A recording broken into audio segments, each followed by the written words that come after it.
Long time no see I know, but अभी मुद्दा वो नहीं है। मुद्दा ये है कि ये वीडियो बहुत इंपॉर्टेंट रहने वाली है उन लोगों के लिए जिनके पास थार CRDE है।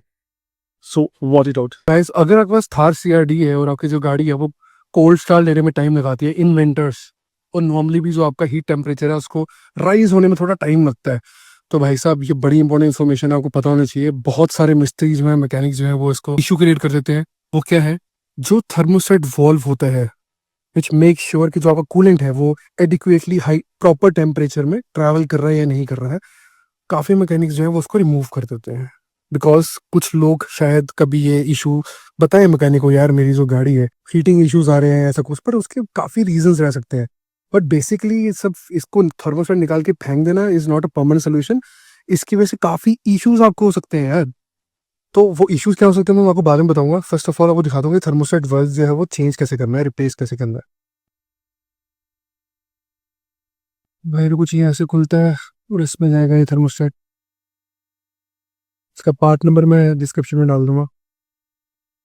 कुछ यहाँ पे जो थर्मोस्टेट है जो फिट हो जाता है विद द रबर सीम, और अब इसको आर्टेक्स लगा के यहाँ टाइगर सी कर देंगे, दैट्स इट। यही प्रोसीजर है। सो गाइस, जैसे कि आपने देखा जो लास्ट शॉट था वो स्ट्रेट गिराज से था, और मैंने अपना थर्मोस्टेट वॉल्व जो है वो इंस्टॉल करवा दिया है थार CRDE में।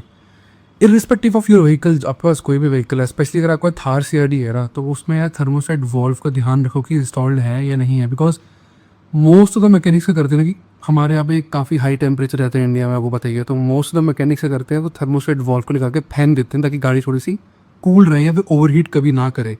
बट ओवरहीट करने के रीजंस काफ़ी ज़्यादा रहते हैं, इरिस्पेक्टिव ऑफ कि थर्मोस्टेट वॉल्व ख़राब है या फिर आपका रेडिएटर क्लीन नहीं है या कूलेंट का इशू है, जो भी है।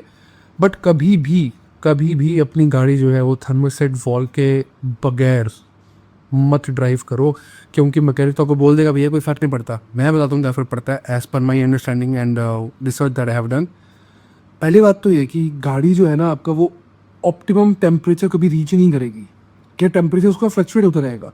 देखो यार, एक इंजन को अपनी हेल्थी कंडीशन में चलने के लिए ना एक ऑप्टिमम टेम्परेचर पे ऑपरेट करना पड़ता है, और ECU उसको उसी हिसाब से फ्यूल सप्लाई करता है। फॉर एग्जांपल, अगर आपका थर्मोस्टेट वॉल्व है ही नहीं गाड़ी में, ठीक है, तो क्या इशू होगा उसके वजह से?